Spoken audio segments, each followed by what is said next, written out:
पूजो और बेटी मारो, ये पाप करो ना जालिम हत्यारों।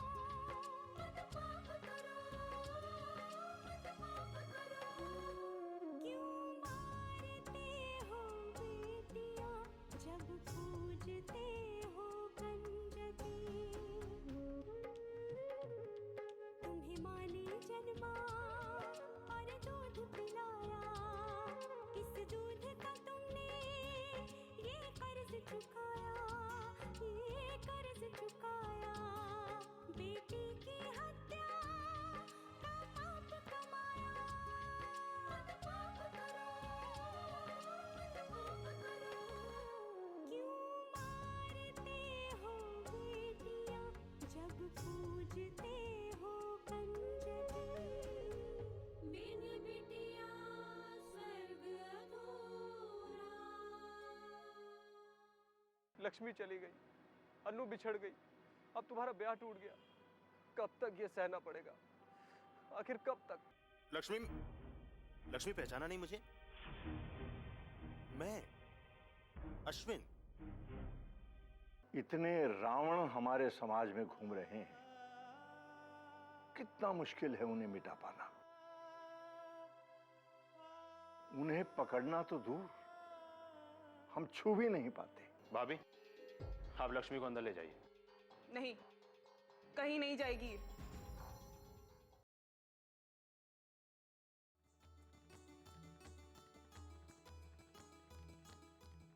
अश्विन जी, अब मुझे रोकने की कोशिश मत कीजिए, मुझे जाने दीजिए। लक्ष्मी, आप भाभी की बातों का बुरा मत मानिए। इन्हें तो आदत है हमेशा दूसरों का दिल दुखाने की। आपकी भाभी बिल्कुल सही कह रही है अश्विन जी, मेरा यहाँ रहना सही नहीं है। मैंने कहा ना आपसे, आप कहीं नहीं जाएंगे। देखो भाई, अगर आप सब लोगों की अपनी अपनी राय पूरी हो गई हो तो मैं भी कुछ फैसला करना चाहता हूं।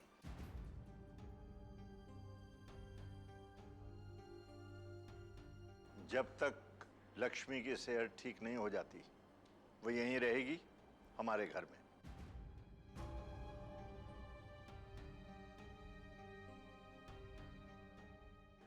ये मेरा अंतिम फैसला है और तुम्हें स्वीकार करना होगा।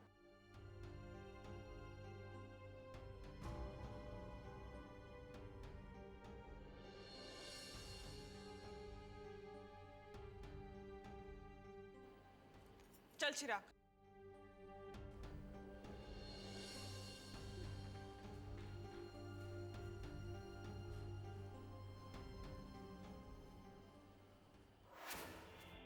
होगी, समझते क्या इस घर के लोग अपने आप को?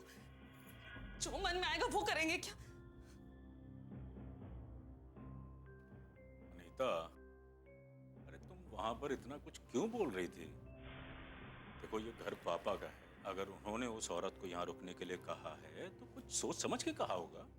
बस सोचने समझने की शक्ति होती ना उनमें तो आज हमारी ये हालत ना होती। इतनी गरीबी में दिन ना काटने पड़ते हमें। क्या दुख क्या है तुमको, बताओ। सब कुछ तो है तुम्हारे पास यहाँ। हाँ है ना, इस घर में, 16वीं शताब्दी के इस मकान में। तुम्हें क्या पता कितनी शर्मिंदगी महसूस होती है सोसाइटी में मुझे ये बताते हुए कि मैं इस घटिया से मकान में रहती हूँ। तो कितनी बार मैंने कहा है कि चलो भाई, हम लोग कहीं और रहते हैं। तुम ही नहीं जाना चाहती। क्यों चली जाऊं? हाँ, क्यों चली जाऊं? क्या मुझे मालूम नहीं है? इस घर से मेरे जाते ही इस घर का एक कोना नहीं छोड़ेंगे ये लोग मेरे लिए।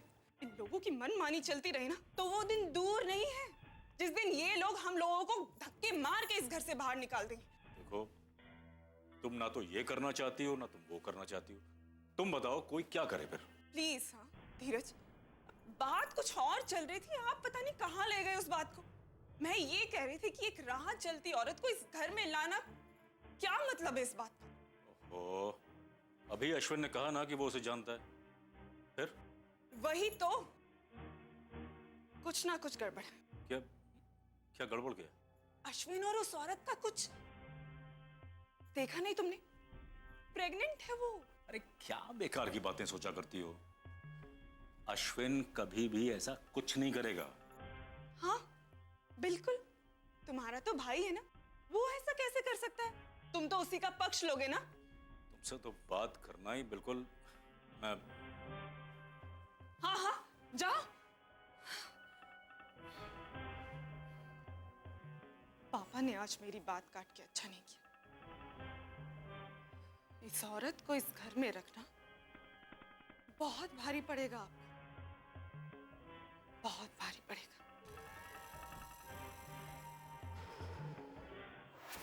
आओ।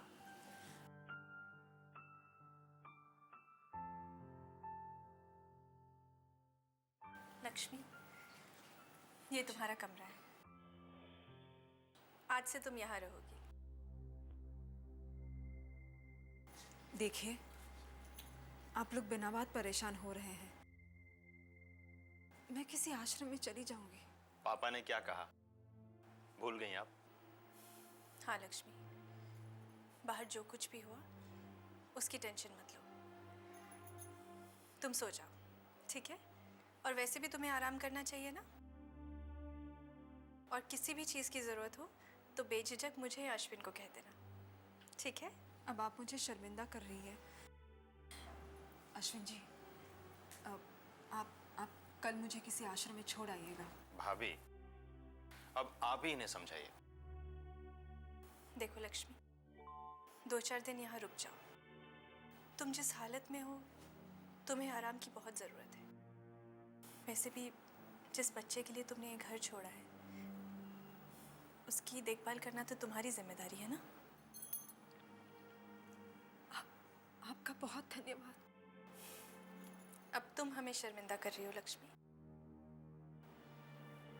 तुम आराम कर लो। अश्विन, चले?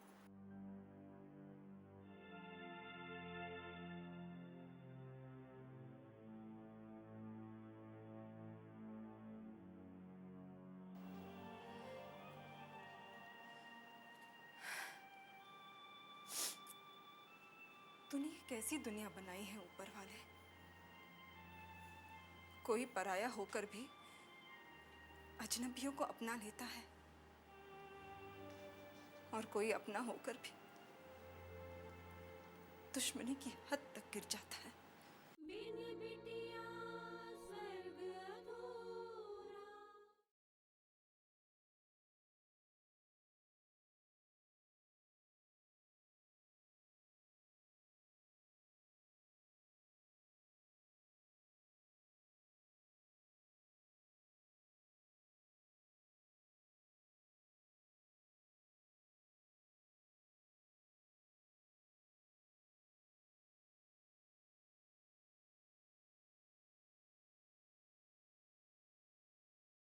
बिन बिटिया स्वर्ग अधूरा।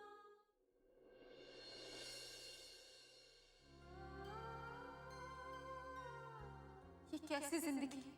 हर कदम पर जिल्लत, हर पल ताने और गाली। अब ये सब और बर्दाश्त नहीं होता। ऐसी जिंदगी जीने से क्या फायदा? अगर मैं बाबूजी की आंखों में इतना ही खटकती हूँ, तो मैं क्यों जी रही हूँ? मुझे जिंदा नहीं रहना भगवान, मुझे मौत दे दीजिए। मैं मरना चाहती हूँ, मैं मरना चाहती हूँ। मुझे मौत दे दो भगवान, मुझे मौत दे दो। मैं मर जाना चाहती हूँ भगवान, मुझे मौत दे दीजिए। और अगर आप मुझे मौत नहीं दे सकते ना, तो मैं अपनी जान खुद ले लूंगी। हाँ, हाँ, मैं अपनी जान खुद ले लूंगी।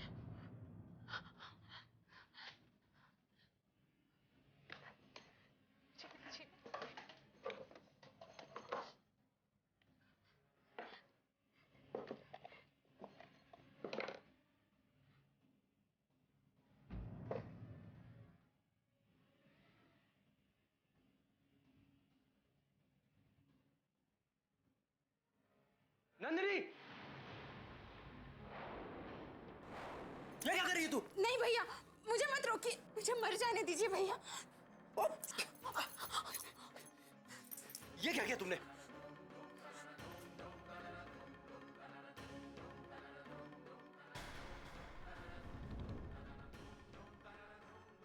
पागल हो गई है तू? भैया, हम लड़कियों को इस दुनिया में जीने का कोई अधिकार नहीं है। सिर्फ लड़कियों का इस्तेमाल किया जाता है अपने वंश को आगे बढ़ाने के लिए। और अगर कोई लड़की वंश को वारिस भी न दे पाए तो वो बेकार हो जाती है, बिल्कुल बेकार। सब लड़कियां बेकार है। हाँ, मैं भी। हम बेकार है भैया, बिल्कुल बेकार। नहीं नंदिनी नहीं, तू किसी और के लिए कुछ हो ना हो, अपने भैया के लिए सब कुछ है। मेरी प्यारी बहन है तू। तेरे भैया को छोड़कर सब लोग चले गए और आज तू भी जाना चाहती थी। नंदी, ऐसा कभी मत करना। तू अपने भैया को छोड़कर नहीं जा सकती।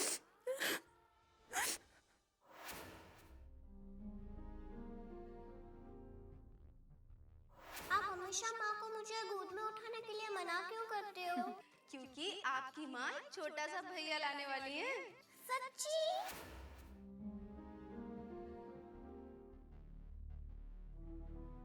बहुत सुंदर लग रही है तुम्हारी गुड़िया, बिल्कुल मेरी प्यारी राजकुमारी अनन्या की तरह। माँ, तो फिर आप मेरे लिए मुन्ना नहीं, अस्पताल से छोटी सी गुड़िया ही लाना। अच्छा,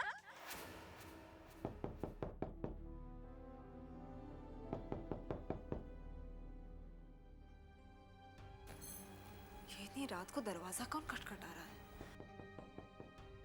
वो भी इतनी जोर से। जाओ या नहीं जाओ?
प्रदीप, क्या कर रहे हैं आप? संभालिए अपने आप को। पहले भी नशे में झूमते थे, लेकिन था वो सपनों का कसूर। उनका नशा उतर गया तो चढ़ गया शराब का सुरूर।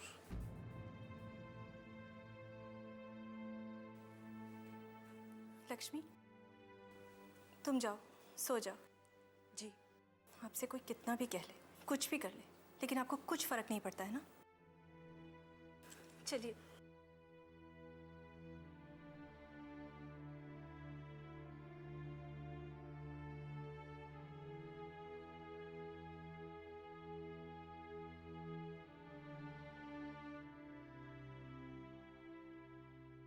बिन बिटिया स्वर्ग अधूरा।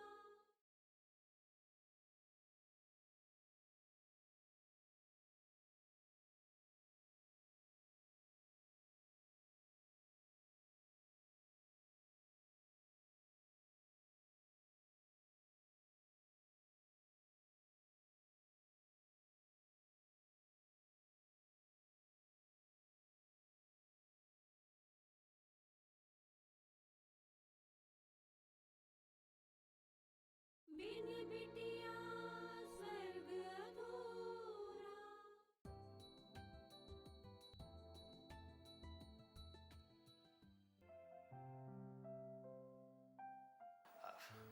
लक्ष्मी,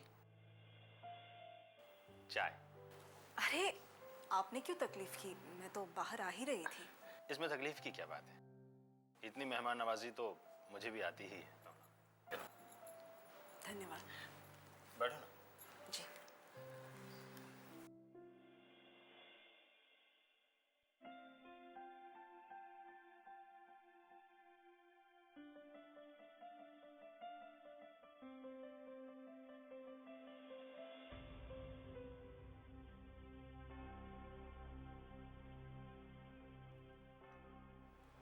जी वो ये वंदना भाभी की साड़ी है। वो कह रही थी। अच्छी लग रही हैं आप। जब तक आप यहाँ हैं ऐसे ही खुश रहिए।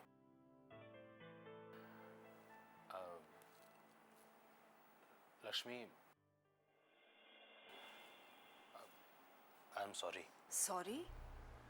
किस लिए अश्विन जी?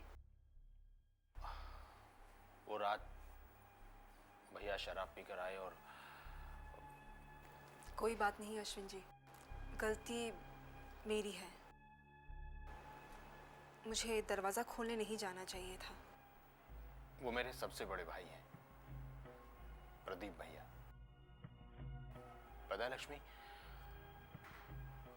प्रदीप भैया शुरू से ऐसे नहीं थे, मगर जिंदगी के इम्तिहान में खरे उतरने की आपाधापी में पिछड़ते चले गए। और न जाने कब उन्हें शराब की लत पड़ गई, उन्हें खुद भी समझ में नहीं आया। और वंदना भाभी, उन्होंने नहीं रोका प्रदीप भैया को? बहुत कोशिश की लक्ष्मी, मगर भैया की शराब की लत भी दिन ब दिन बढ़ती गई और दोनों के बीच की दूरियां भी। परिस्थितियां लोगों को क्या करने पर मजबूर करते ये कोई नहीं कह सकता अश्विन जी। लेकिन सब ठीक हो जाएगा। प्रदीप भैया भी पहले जैसे हो जाएंगे और भाभी के साथ उनका रिश्ता भी।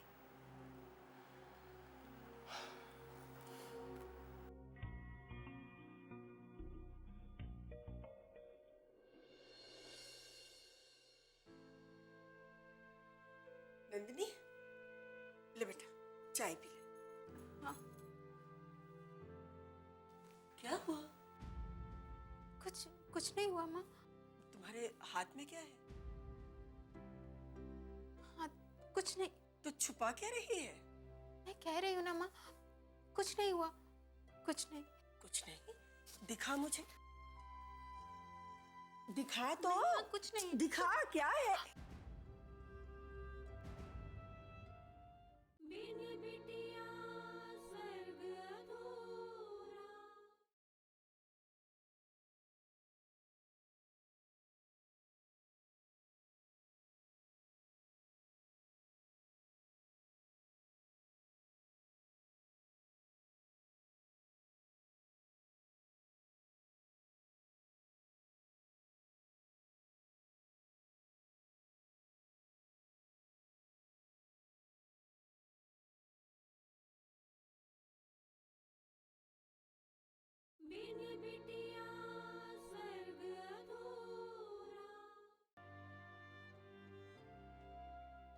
ये क्या है? तू क्या समझती है? तू मुझे नहीं बताएगी तो मुझे पता नहीं चलेगा। अरे ये सब करते हुए तूने एक बार भी नहीं सोचा कि अगर तुझे कुछ हो जाएगा तो मेरा क्या होगा?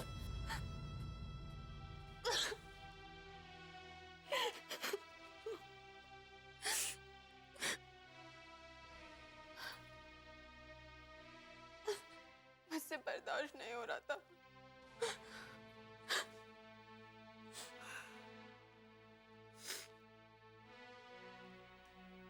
पर तुम्हें बर्दाश्त करना पड़ेगा। जिंदगी इम्तिहान लेती है बेटा।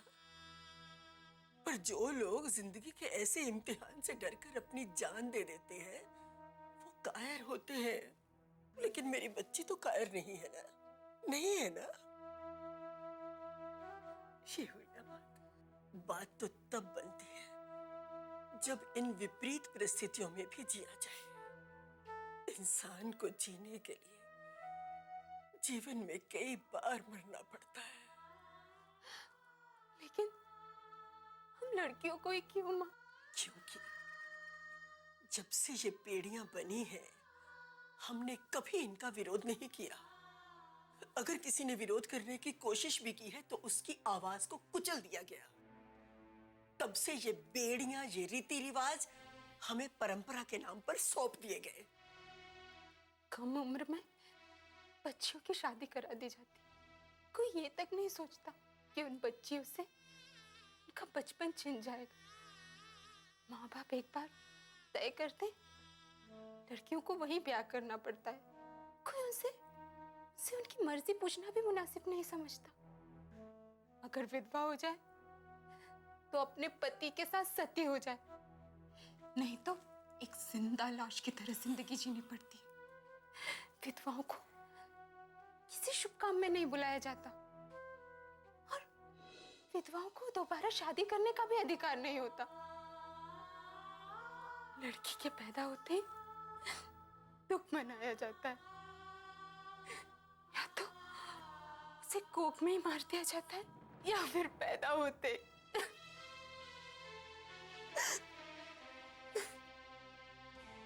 माँ, आपको भी ये सब सहना पड़ा होगा ना?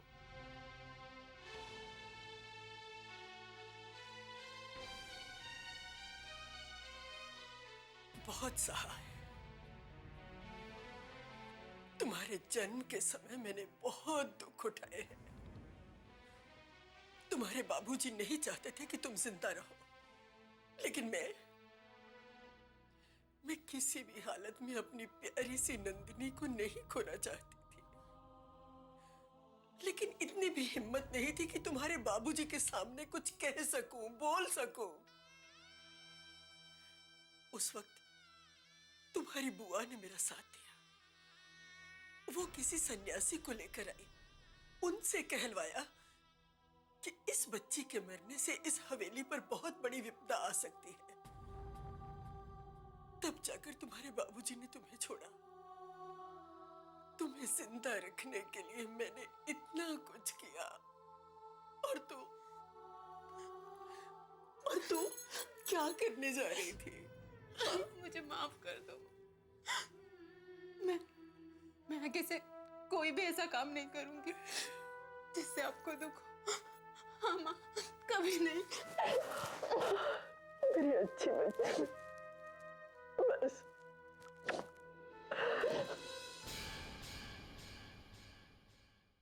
नंदिनी को देखने कुछ लोग आने वाले हैं। अच्छा, ये तो बहुत ही खुशी की बात है। कौन लोग हैं? कहाँ से आ रहे हैं? ये तुम्हें जानने की जरूरत नहीं है। लक्ष्मी जी, आप मेहमान हैं इस घर में। मेहमानों की तरह ही रहिए ना।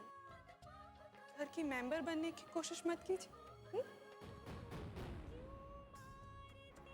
बच्चों, अभी अनु तुम लोगों के साथ यहाँ खेल रही थी। हाँ। कहाँ गई वो? एक आदमी इसको लेके जाएगा।